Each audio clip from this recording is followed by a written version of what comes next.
Hi everyone, this is K Vamshi from ECD section. Today I want to discuss about the a 600 watt broadband derivative power amplifier with improved linearity for wireless communication system. It is belong to the subject electronic devices and circuits.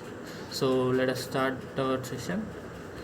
Coming to the introduction, the evolution of communication standards, modern communication standards often require transmitters to work at multi-standard operation efficiency, which results in high peak to average power ratio. So, dirty power amplifier, it is called as DPA, is an attractive choice to amplify modulator signals due to its high average efficiency. These modified DPS achieved high backoff and peak efficiency as well as good linearity. So, and the mainstream communication bands are separated by 100 MHz to 700 MHz. Here, mainstream communication it ranges from frequency 100 MHz to 700 MHz. Normally, it ranges to 600 MHz. So, once the resonant frequency is close to differential frequency, when the DPA is excited to two-tone signals and then produce intermodulate components leads to poor linearity. So coming to the theoretical analysis of proposed 3 watt DPA, it includes analysis of modified combining network. Let us see this topic.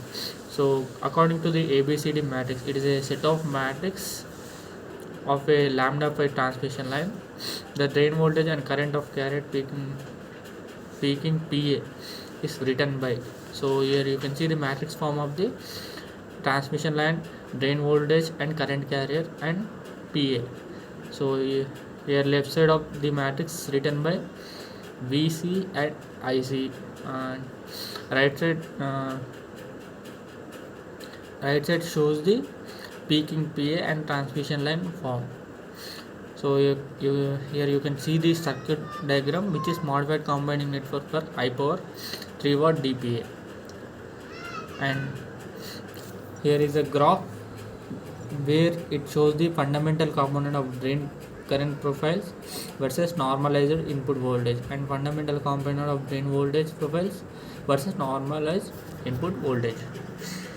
The fundamental component of drain current and voltage of carrier and peaking PAs versus the normalized input voltage profiles are shown in figure 2. So in this figure 2, the current voltage and drain current and voltage of carrier and peaking versus normalized shown. And coming to the definition of envelope bandwidth for the broadband DPA, bias network of power amplifiers often act as a small inductance at envelope frequency, then form the parallel network together with parasitic capacitor of the transistor. Bandwidth from DC to resonant frequency is defined as envelope bandwidth. Here, bandwidth from DC to resonance, it is known as EWB, where it is called as envelope bandwidth. So here you can see the formula for the EBW, which is equal to 1 by 2 pi into under root L suffix efficiency C suffix parasitic capacitor. Here L suffix efficiency is equivalent to the inductance and C suffix ds is equivalent to the parasitic capacitor.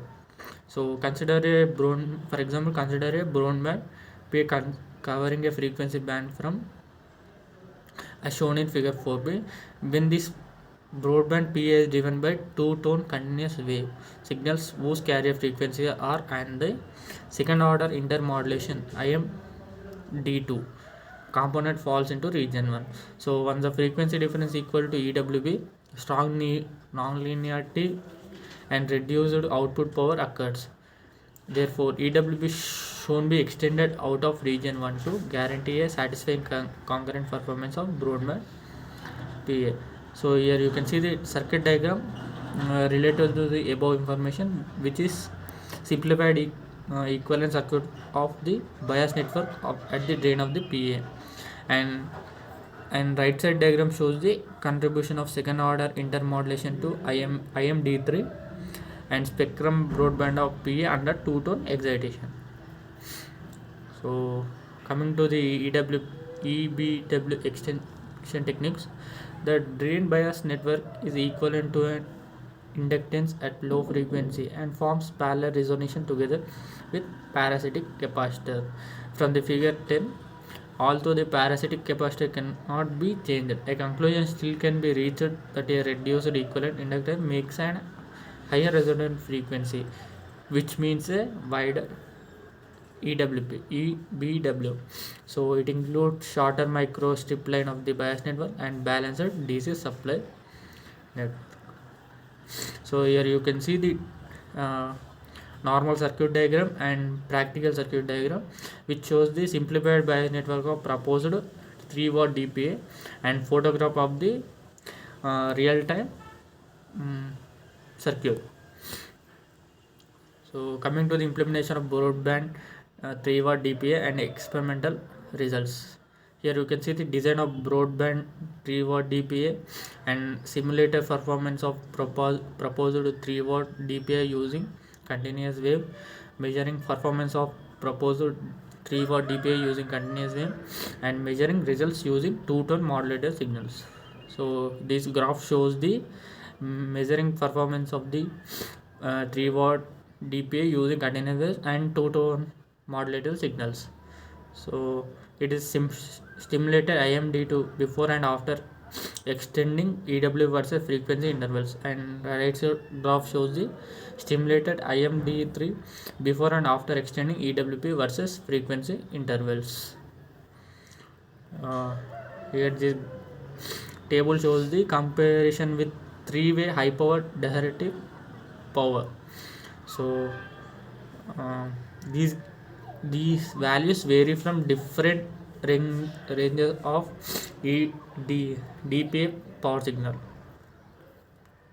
So finally, coming to the conclusion, it is a great challenge to synthesize a broadband network for high power DPA, as an optimal impedance of a high power transistor is much lower, and modified combined network suitable to high power dirty power amplifier is proposed and analyzed in this paper. Impedance bandwidth of this combining network varies with different load impedances. The proposed high power 3-watt DPA is carefully designed considering both bandwidth and design complexity. So it is designed by keeping the thing in mind is bandwidth and design complexity. So here you can see the graph related to the measuring IMD2 before and after extending EBW versus frequency intervals, and measured IMD3 before and after extending EBW versus frequency intervals. And another graph shows the measured ACPR before and after extending EBW versus frequency intervals, and measuring concurrent spectrum at the frequency of 1.92 GHz and 2.01 GHz with and without 2D DPD after extending EBW. So here frequency ranges from 1.92 GHz to 2.01 GHz. So thank you.